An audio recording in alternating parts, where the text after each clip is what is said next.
Welcome to Texas Honda Channel. God bless each and every one of you. If you're new here, please consider clicking that subscribe button, hit that like button, and turn the bell icon on to get notified of every upload. So on the RSX today, we're going to be doing the AC Tuck, which we have right here from Jack Spania Racing. This will be linked in the description with a discount code so you guys can save some money. The reason we are going to be tucking this for multiple reasons, but the first reason is this line goes right over the top. And once I put the turbo manifold in, it's going to be getting a lot of heat soak on the AC system. And since the Type S already has AC, I'm going to try to keep the AC. I don't want to ditch it if I don't have to. So that will go over here, and then I don't want this getting heat soaked. Plus, it just kind of is an eyesore right over the engine bay. So if we tuck that out of the way, it'll look a lot cleaner under the hood. Even though it looks pretty clean, but we can make it even cleaner.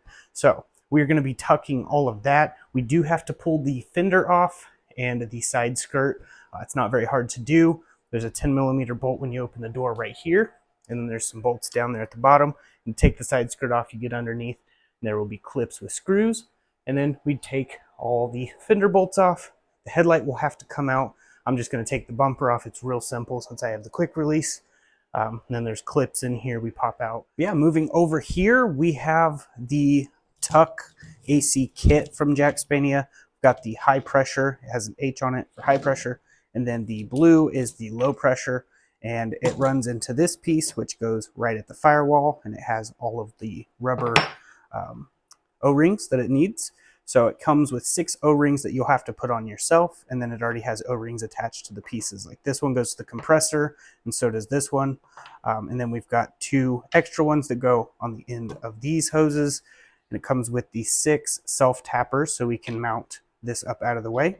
Grommets for when we drill a hole, which you will need a stepper bit for this. If you don't use a stepper bit, if you have a carbide bit or something, you're just going to be in there for a while rounding it out. But I recommend getting a stepper bit, even though they're not really cheap nowadays. But yeah, I definitely recommend doing that.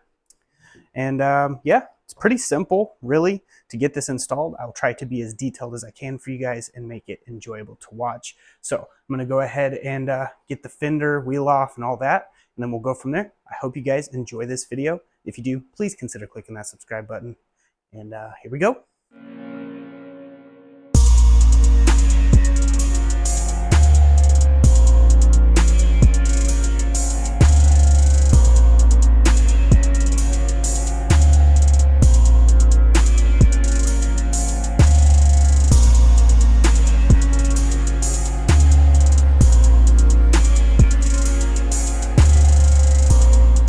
Okay, now that we got the headlight, front bumper, fender, and wheel off, now we have access in here that we can get started removing the actual lines. But before we do that, you will need the AC system vacuumed out. A local shop should be able to do it for real cheap. Some of them will probably do it for free just since you're not getting it filled up or anything. It just depends. But you can get one of these from Walmart, O'Reilly's, AutoZone, Advanced Auto Parts, wherever, and charge your system up yourself. This is a good way to test to see if there is anything in the system. You can basically just put it on the low pressure side and the gauge should read nothing in there. If you're not sure, pull the trigger. If it's not putting out a bunch of pressure, then it's good to go and you're ready to take these lines off. So starting over here, we have a 10mm bolt that we'll need removed on the AC dryer. That line goes up all the way over, around, and to the firewall back over there. And back over there, that is where we will undo the 10mm bolt that holds the high and low pressure lines. And then we can undo this bigger line that runs directly to the AC compressor. All these are 10mm bolts, and then we can get all that yanked out of there. So I'm going to go ahead and do that.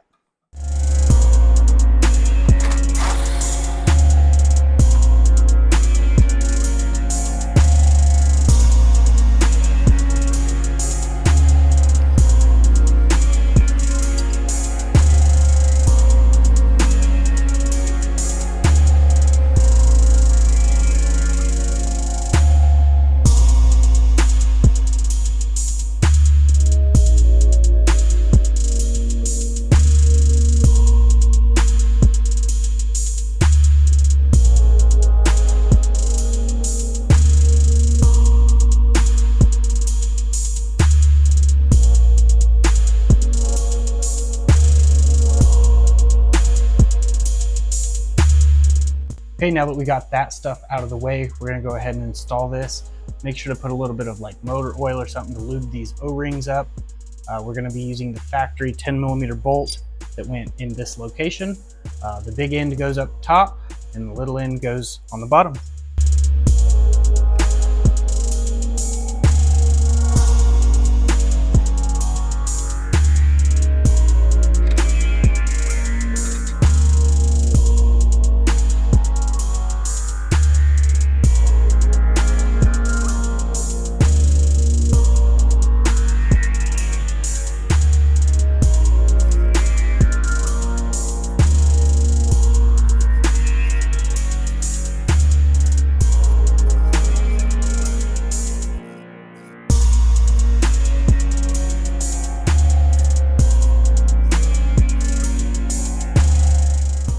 All right, now that that's done, we can move on to the other line. Okay, so to get to this next hose right here, the best way to do it is remove these two 10mm bolts there, two 10mm bolts there, one here, one here. Those are to the brackets to the radiator. And then there's one at the very bottom. You'll crawl underneath, there'll be a 10mm. Then this piece comes straight up, disconnect the connector plug. Just put this out of the way for right now. And then there's a 10mm bolt right here, which I've already loosened up. And there's another one back down here that holds the overflow tank. And then we'll remove this. And then there's a 10mm bolt right here. We'll go ahead and remove that.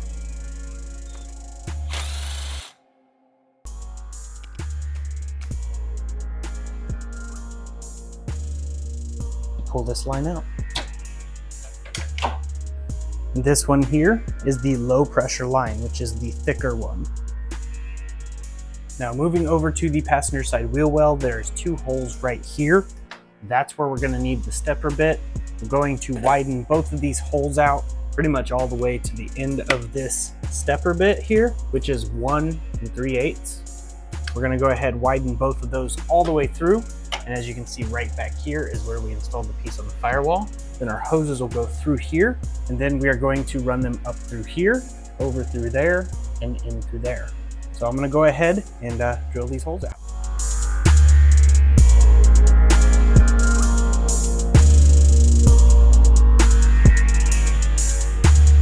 All right, I went ahead and painted over the bare exposed metal, so that way it doesn't rust. We're gonna go ahead and put these little rubber grommets in there.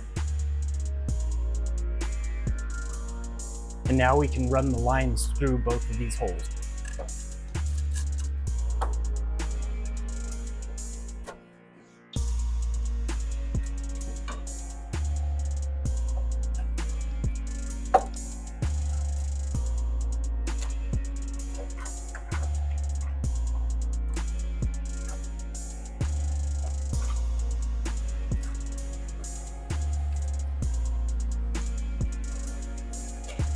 Okay, now that we got them ran through there, go ahead and put the correct O-rings on the correct ones. The smaller O-ring is the high pressure and the larger O-ring is the low pressure. So we're gonna go ahead and install those. All right, it's best to do the lower one first. That way you have room to tighten the nut down.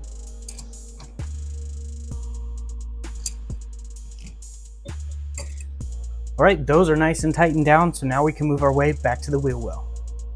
Okay, so there's a pinch weld right here and these lines are gonna run right up there. So I'm just gonna go ahead and flatten this out and then we'll run these lines up over through here, drill some of the self-tapping screws to kind of hold everything in, and then we'll go to the front.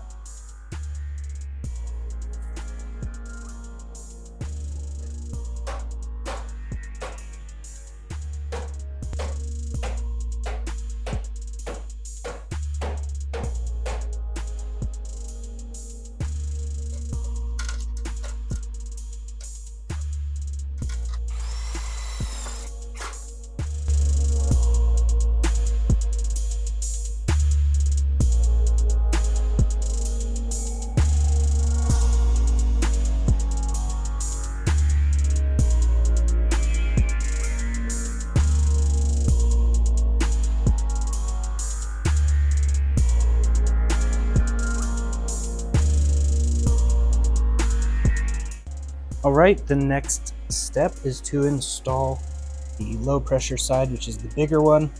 Make sure to lubricate the O-ring. I like to use motor oil, it works pretty well. Do you want a nice good seal? And use the hardware it came with, or use the OEM bolt, it doesn't matter as long as it bolts it down.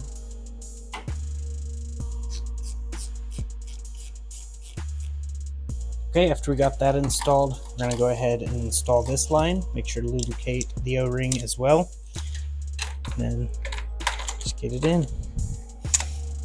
Okay, now that we got that one tightened down, I went ahead and pulled this one out of this area because it's actually going to be running over here to the dryer. So I need to actually remove the dryer from that side.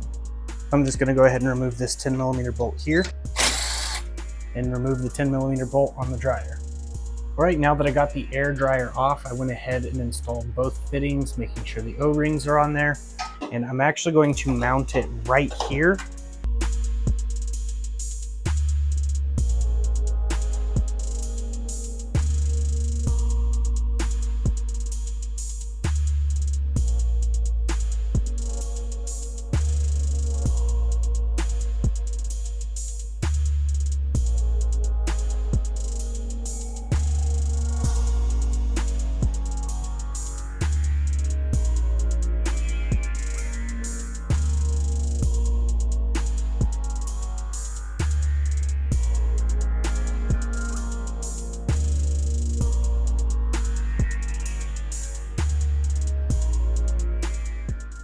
All right, so there it is.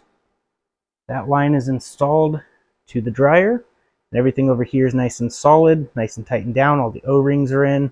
And I went ahead and ran this 2-wire connector, just extended the wires, ran it through the frame with a loom. So that way it goes all the way back to where the dryer used to be. And everything else is looking really good. Everything's nice and secure. Looks real clean and nice and tucked out of the way. And through here where the headlight is, you can see that it goes up and over and has perfect clearance between everything. It's not rubbing on one or the other. It's a really close clearance. But yeah, it's very nice and tucked. So the headlight, when it goes back in, it's not going to push up against this and make it rub into the belt. And right now I do not have the belt on the AC. I have the bypass on. I still need to get it charged up, but before I can do that, I need to get it vacuumed down. So I will get it vacuumed down and then charge it up. Make sure there's no leaks, but that is essentially it for that. I'm going to go ahead and put the rest of this back together and we'll see what it looks like. Hope you guys are enjoying this video.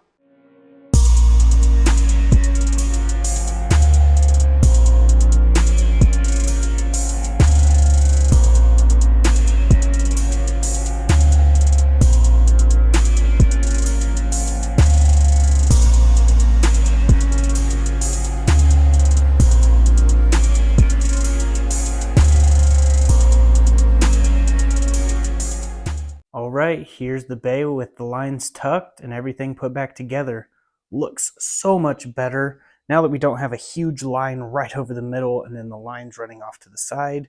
And I was able to move the catch can over just a little bit more so that these lines weren't pinched. So that's a plus as well. So it looks so much better in this bay. The only thing I have to do is get it vacuumed down and charged up and we're good to go.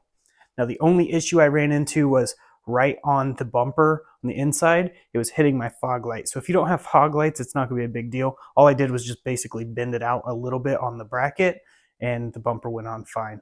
But other than that, it was pretty smooth sailing all the way through. But yeah, moving over here, we have the hard lines I removed and they're in really good shape still. Need a few O-rings and stuff like that, but not a big deal. My buddy Daniel is going to be doing a K-Swap EM2 build in the future if God is willing, and he wants AC. He doesn't really care if it's tucked or anything like that. He's kind of going for an OEM look, so I can respect that for sure. So these are going to be going to him. He already is getting the Type S harness that was in this engine bay. He called dibs on it before I even removed it. He said, hey, if you ever remove it, I called dibs. So he beat a lot of you guys to that one. So yeah, sorry about that, guys. A lot of people have been messaging me about the Type S harness, but the Tuck harness is in here. The Tuck AC kit is in here. Yeah, now we are one step closer to getting the turbo in. Now that we don't have the AC lines in the way, and that fuel line can very easily be tucked out of the way. Sorry it's taking so long to get the turbo kit installed. I am waiting on a few things before I can do that, so it's kind of out of my control on all of that. But yeah, we're now one step closer, and just look at it. Looks so good. Just high quality stuff for sure. I really like how easy it is to do these things, like the tuck harness and the tuck AC, and it just looks really good. I mean, just look at that engine bay. Would you just look at it? It's amazing. But yeah, I hope you guys enjoyed this video and got something out of it. If you did, please share the videos around, hit the like button, drop a comment below, and if you're new here, we'd love to have you subscribe. But until next time, God bless, stay safe, stay awesome.